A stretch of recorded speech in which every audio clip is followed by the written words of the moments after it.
باب نمبر 26 طول عمل کے بیان میں رسول اللہ صلی اللہ علیہ وسلم نے فرمایا ہے کہ میں تم پر سب سے زیادہ دو چیزوں سے ڈرتا ہوں، پہلا طول عمل، دوسرا ہوا و ہوس کی تابع داری۔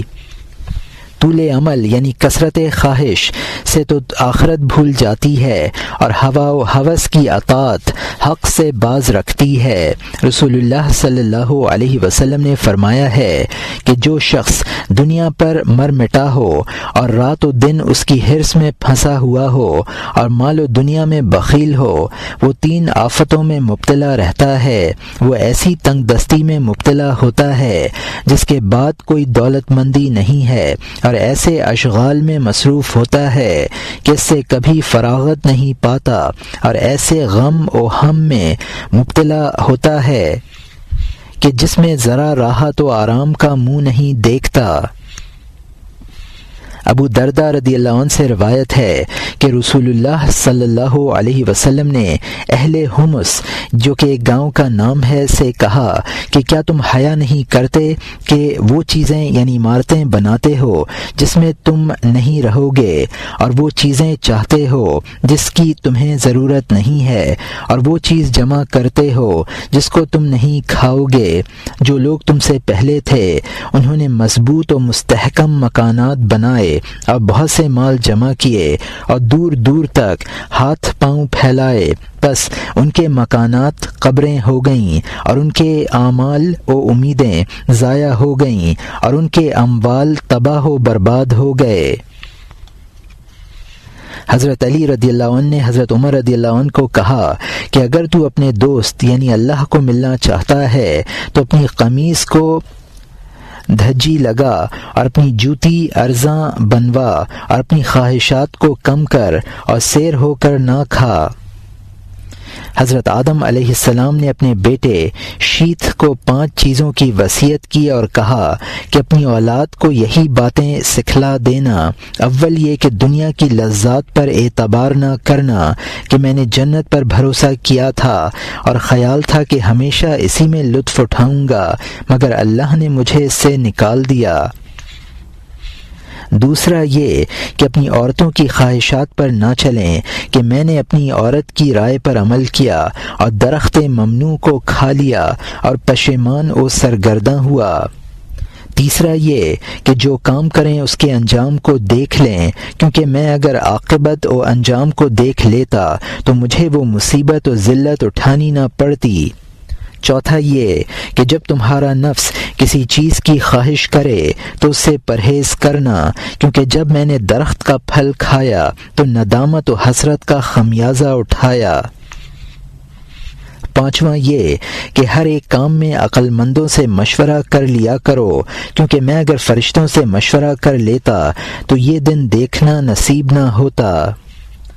مجاہد رحمۃ اللہ علیہ کا قول ہے کہ عبداللہ بن عمر رضی اللہ عنہ نے مجھ کو کہا کہ جب صبح ہو تو صبح کو غنیمت سمجھ اور شام کا انتظار نہ کر، اور جب شام ہو تو شام کو غنیمت سمجھ اور جو کرنا ہے کر لے، اور صبح کے انتظار میں نہ رہ، اور موت سے پہلے زندگی کو غنیمت خیال کر، اور بیماری سے پہلے تندرستی کو غنیمت سمجھ، کیونکہ تو نہیں جانتا کہ کل تیرا کیا حال ہوگا۔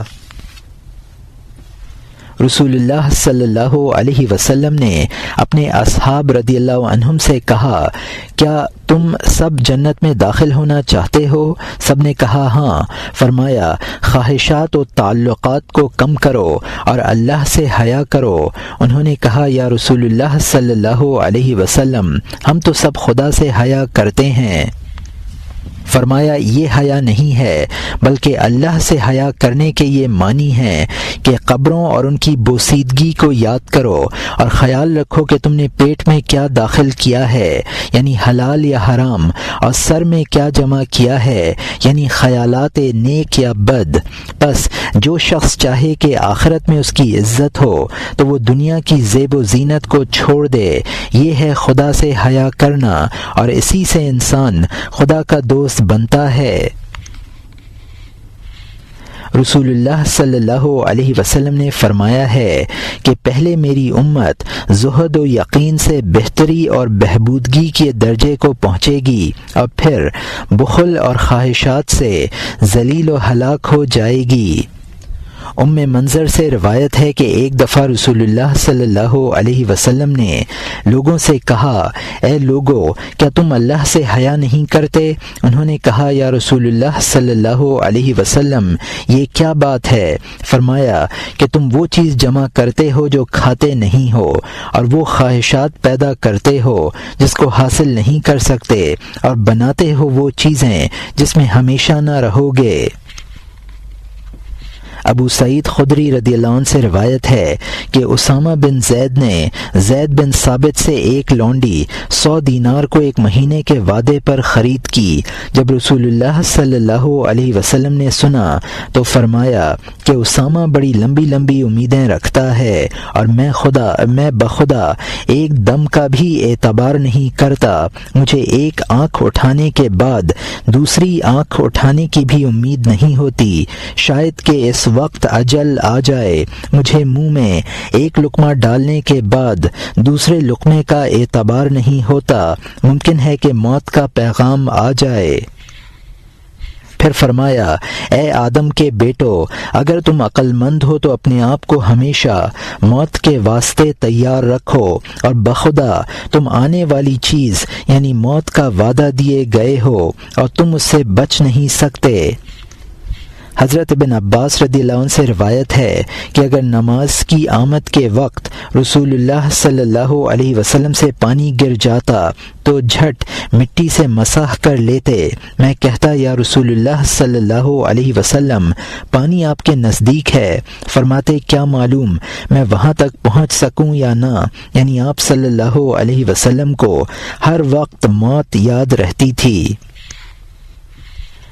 روایت ہے کہ رسول اللہ صلی اللہ علیہ وسلم نے 3 لکڑیاں لیں، ایک لکڑی اپنے سامنے گاڑی اور دوسری اپنے پہلو میں اور تیسری کو دور ڈال دیا۔ پھر صحابہ سے فرمایا، تم جانتے ہو یہ کیا ہے؟ انہوں نے کہا، اللہ اور اس کا رسول صلی اللہ علیہ وسلم جانتا ہے، یعنی ہم نہیں جانتے۔ فرمایا، جو سامنے ہے انسان ہے، جو پہلو میں ہے وہ اجل ہے، جو دور ہے وہ اہل یعنی خواہشات نفسانی ہے، وہ عمل ہے یعنی خواہشات نفسانی ہے۔ انسان عمل کو پکڑنا چاہتا ہے مگر وہ دور ہٹتی چلی جاتی ہے، اور موت جو ان کے پہلو میں بیٹھی ہوتی ہے اس کو پکڑ لیتی ہے۔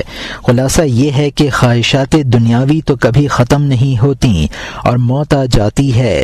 روایت ہے کہ ایک دفعہ عیسیٰ علیہ السلام بیٹھے ہوئے تھے اور ایک بوڑھا آدمی ان کے سامنے کہ ہی یعنی کدال و بیلچا سے کام کر رہا تھا۔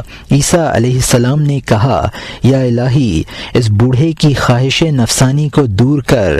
شیخ نے بیلچا ہاتھ سے رکھ دیا اور ایک گھڑی لیٹ گیا۔ پھر عیسیٰ علیہ السلام نے دعا کی، یا الہی، اس کی خواہش پھر دے، اور وہ اٹھ کر کام میں مصروف ہو گیا۔ اب عیسیٰ علیہ السلام نے اس سے اس کا سبب دریافت کیا۔ اس نے کہا، جب میں کام کر رہا تھا تو میرے دل نے کہا، تو کب تک کام کرے گا، اور اب تو بوڑھا ہے، بس میں نے بیلچا ہاتھ سے رکھ دیا اور لیٹ گیا۔